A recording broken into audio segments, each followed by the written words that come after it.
Hello everybody, this is Gregory with 5-Minute Catholic Apologetics and Living, where 5 minutes of your time may get you to the divine.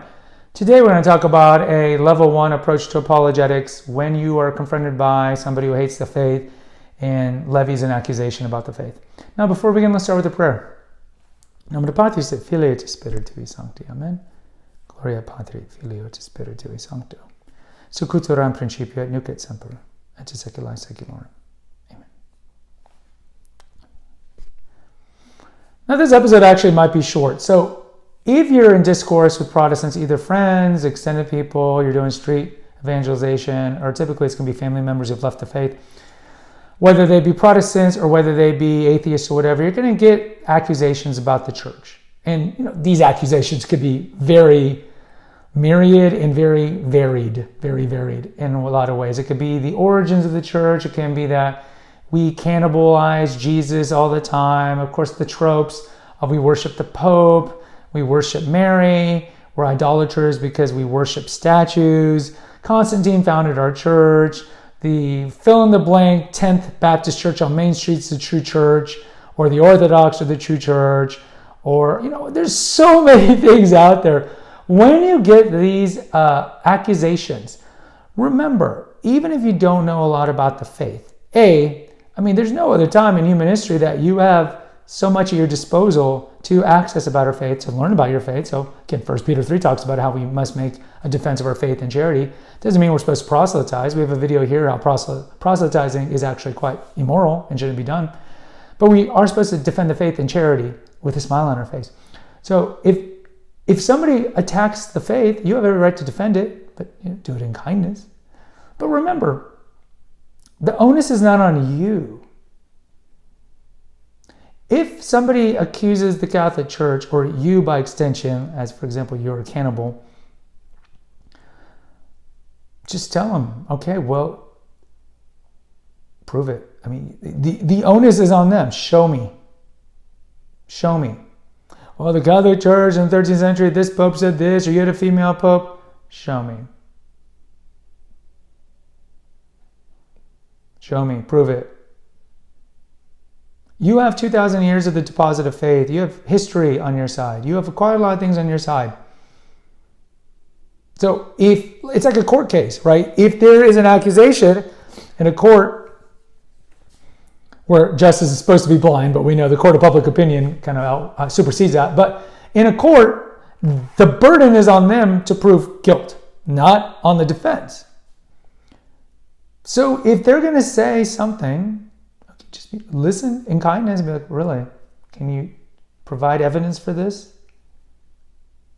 Like legitimate evidence, not some Protestant website that says the Catholic Church had a female pope, or that some Protestant website or some jack chick leaflet or tract that says that Constantine created our church, or something, something that actually has some credibility.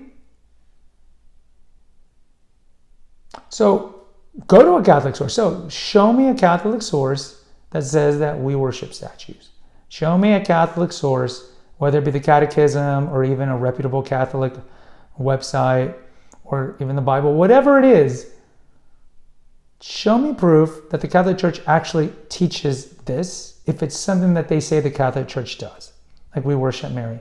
Show me evidence from a Catholic source that we would do that. Not from some Protestant source that extrapolates out or connects and patches one sentence here in different centuries from different Protestant sources, and then puts them in like the Dial of Destiny from Indiana Jones, and you can rotate it and turn it and all that. No. So if somebody comes to you, you don't have to freak out. Just be like, okay, well, show it to me. Well, show it to me on your phone from a Catholic source. They can't. And if they do, and if they have something that is obviously not true, again, most Catholics should be able to easily defend how we don't worship Mary, we don't worship the Pope, we're not cannibals, all these basic things. Then tell them, this is not the truth, what you're believing. I'm sorry that you've been taught this or raised to believe this. The truth is this. You explain to them. And if they still don't believe you, that's fine. Just go, look, I've just told you what the Catholic Church teaches. You can believe it, don't believe it, and just walk away or be kind to them. Change the subject. Just look, I'm not going to engage in this polemics. This is what the church teaches. You don't have to believe me. You can go to a Catholic source to verify what I'm saying, and then move on. And then move on. And if it's something that you find legitimate and they show you something, just be like, you can also say, you know what, I'm going to look into that. I'll come back to you. Give me your email. If it's somebody obviously you can contact them. It's like, well, let me look into it. And then look into it. And then get back with them. Because if you don't get back with them, and it looks like we're hiding something, right? Like there's this secret doctrine in Catholicism. It's like everything's in the catechism. If you don't want to read the catechism, read the compendium. The compendium is like question answer. Just go read the compendium. We don't have a secret doctrine. We're not Gnostics.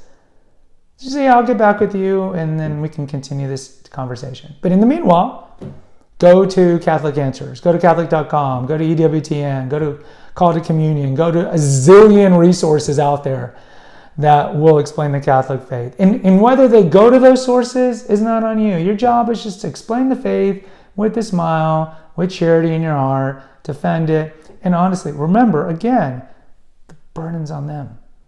This is a court case. Prove it. And don't get all freaked out. Don't be sweating. Just, you prove it. Catholic Church is the longest continuous institution of human history. We've existed longer than any other institution ever. There's a reason for that. We've gone through a lot of tough times. And some would say we're going through a tough time now. We're going to perdure. We're going to persevere. Because Christ said he'll be with us till the end of times. And the church will never falter. So don't worry about these things. Read Matthew 6, the do not be anxious conversation. Just don't worry about it. But just remember, just basic apologetics, just put the onus on them. It's like tennis. Just put the ball back in their court and let them make the mistake. And tell them to show Catholic sources for their allegations.